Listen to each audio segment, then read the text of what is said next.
Ça chauffe au Sénégal sur Bassirou Diomaye Faye. Ousmane Sonko, ce lundi 29 juin 2026, a décidé de charger Diomaye Faye. Il est très clair, on écoute. Et c'est pourquoi la question que je me pose, c'est qu'est-ce qui est arrivé? Monsieur le ministre, vous passerez mes salutations fraternelles au président de la République. Nous espérons encore, parce qu'il ne sera jamais trop tard pour revenir à l'essentiel, pour revenir à ce qui fait son âme politique. Je ne pense pas qu'il ait pu autant varier en si peu de temps. En quoi ça peut gêner le président de la République, lui-même qui l'a dit dans une déclaration en tant que candidat, que le président de la République doit déclarer à l'entrée et à la sortie.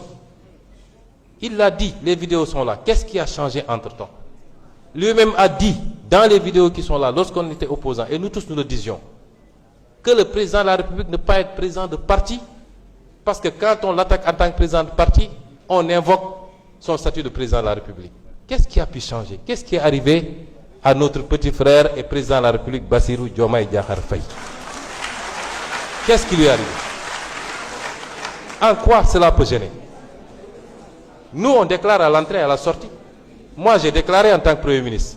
J'ai 3 mois pour déclarer à la sortie. Et je vais déclarer la semaine prochaine. Pourquoi le président de la République ne déclarerait pas à l'entrée et à la sortie? Quel est le problème? Cette constitution, cette réforme est l'une des plus consolidantes.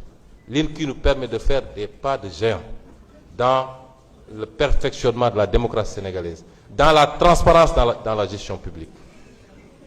En quoi est-ce qu'on peut avoir peur de cette réforme? Et c'est au nom de tout cela que je le dis ici.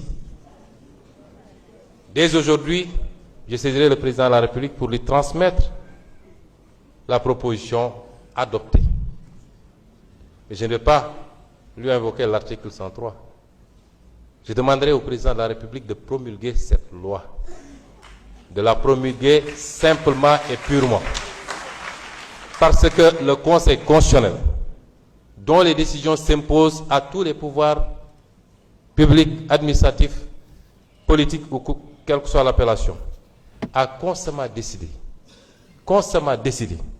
que dans le cadre de révision de la Constitution par la seule Assemblée nationale, le vote à la majorité qualifiée des 3/5 réalise à la fois l'adoption et l'approbation. Aujourd'hui, ici, l'Assemblée nationale a voté à la majorité qualifiée et l'Assemblée nationale a réalisé l'adoption et l'approbation. Et c'est dans ce sens-là que je suggère le président de la République. Parce que ces décisions du Conseil constitutionnel s'appliquent à lui, s'imposent à lui. Pourquoi convoquer le peuple pour un référendum?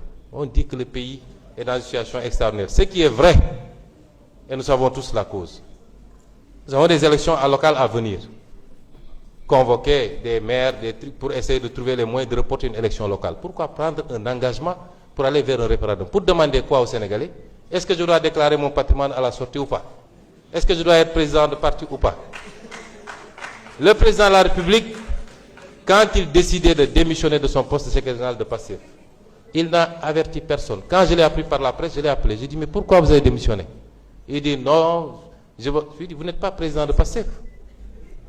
Et c'est notre engagement, nous, ce n'est pas dans la Constitution.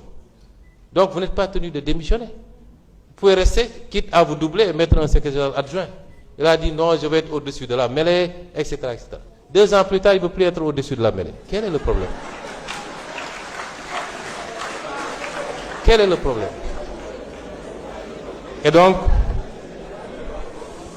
je voudrais enfin m'adresser aux Sénégalais.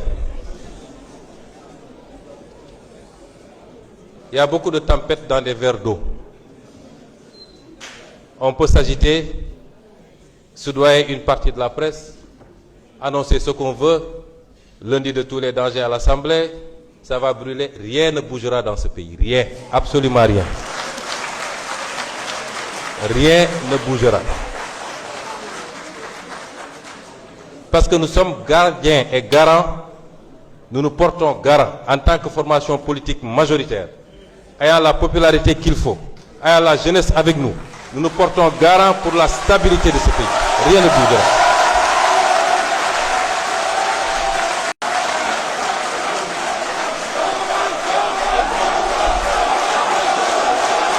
Je vous prie d'éviter les manifestations bruyantes.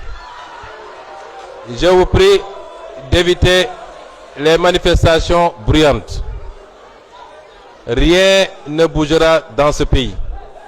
Les lois qui devront être votées seront votées. Ceux qui veulent faire recours ont des voies de recours. Les décisions s'appliqueront à tout le monde.